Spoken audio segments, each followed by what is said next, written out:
Assalamualaikum dan salam sejahtera bersama Cikgu Sains Tingkatan 2 bab 2.2 iaitu kita nutrien dalam ekosistem. Okey, pembinaan nutrien dan tenaga berlaku secara berterusan dalam suatu ekosistem. Jadi nutrien diperoleh daripada ekosistem yang seimbang dan digunakan oleh benda hidup.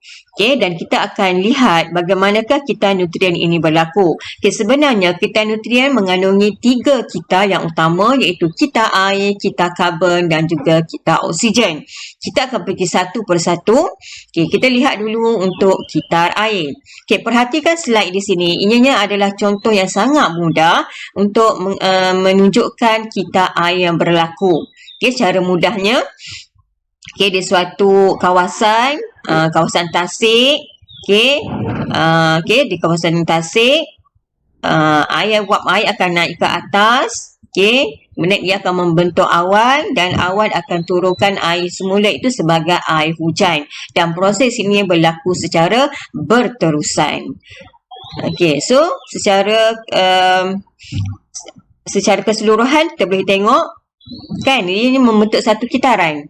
Okey, air di tasik akan naik ke atas membentuk wap air. Wap air ni terkondensasi membentuk awan. Kemudian awan dah berat akan turun sebagai hujan dan salji. Air hujan ini akan pergi ke bawah tanah dan seterusnya pergi ke sungai dan naik semula ke ataslah sebagai wap air.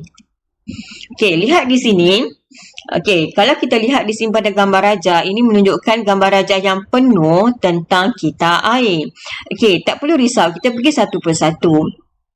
Okey, di permukaan tasik ini akan berlaku suatu proses kita panggil proses penyejatan, iaitu air akan bertukar menjadi wap air akan naik ke atas.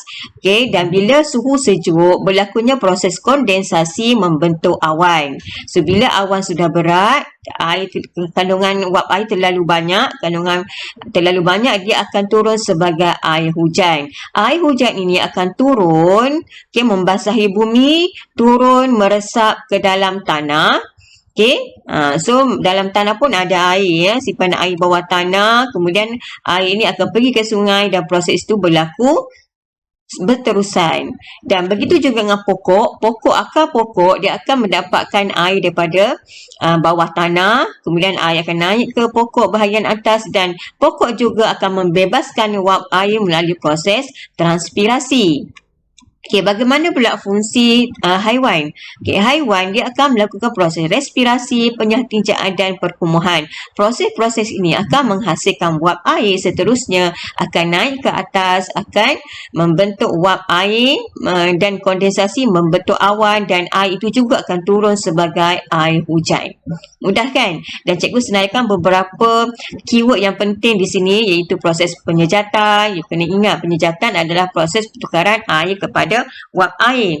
Transpirasi dilakukan oleh pokok. Okey, air dikeluarkan melalui daun. Okey, respirasi adalah melalui tumbuhan dan juga pokok juga menghasilkan wap air. Okey, penyahtinjaan perkumuhan juga menghasilkan air, wap air ya. Contohnya air kencing itu. Okey, dia hasilkan dan seterusnya dia akan berkita, itu membentuk kita air. Okey. Apakah peranan benda hidup dalam kita air? Ini adalah contoh yang paling mudah. Cikgu dah sebut dah tadi. Cuba cikgu ulang sekali lagi. Air daripada air bawah tanah, akar akan serap air tersebut naik ke bahagian batang, pergi ke bahagian daun dan seterusnya dia akan dikeluarkan melalui proses transpirasi. Okey, transpirasi itu adalah menghasilkan wap air. Okey, yang kedua, daun yang gugur ke bumi mengelakkan tanah menjadi kering. Ya, bila daun-daun ini gugur, dia akan menutup permukaan bumi. Jadi, dia akan mengurangkan kadar penyejatan air dan mengelakkan tanah menjadi kering. Okey, lihat pada gambar rajah ini, okey, kita nampak akar yang sangat panjang masuk ke dalam tanah. Okey, apa fungsi akar? Akar tumbuhan ini mencengkam tanah dan menjadikan struktur tanah lebih kukuh. Ini menyebabkan aliran air di bawah tanah perlahan dan mengelakkan hakisan tanah. Okey, aktiviti manusia yang mengganggu kita nutrien. Okay, so sebenarnya memang ada aktiviti yang mengganggu kita nutrien tanpa kita sedar sebenarnya. Okay, yang pertama yang paling jelas adalah penebangan hutan yang tidak terkawal. Jadi bila hutan banyak ditebang, so pokok yang akan melakukan fotosintesis semakin berkurang. Jadi bila kurang pokok untuk buat fotosintesis, jadi kuranglah oksigen yang akan dihasilkan. Okay, yang kedua, pembakaran api fosil. Kita tahu pembakaran itu akan menghasilkan gas karbon dioksida. Jadi bila terlalu banyak gas karbon dioksida, dia akan mengganggu kita oksigen dan kita karbon. Seterusnya akan meningkatkan suhu dan seterusnya akan menyebabkan berlakunya pemanasan global. Okay, yang ketiga, penggunaan air secara berlebihan. Ya, bila air banyak sangat, berlebihan itu akan mengganggu juga kita nutrien.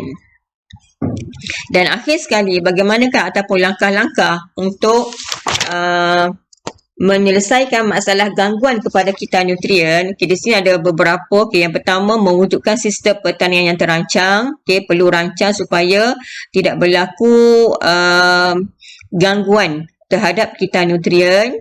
Yang kedua, menggunakan kenderaan awam. Ya, bila menggunakan kenderaan awam, ia akan mengurangkan pembebasan gas karbon dioksida. Menyimpan air hujan untuk kegunaan harian supaya tidak berlaku pembaziran.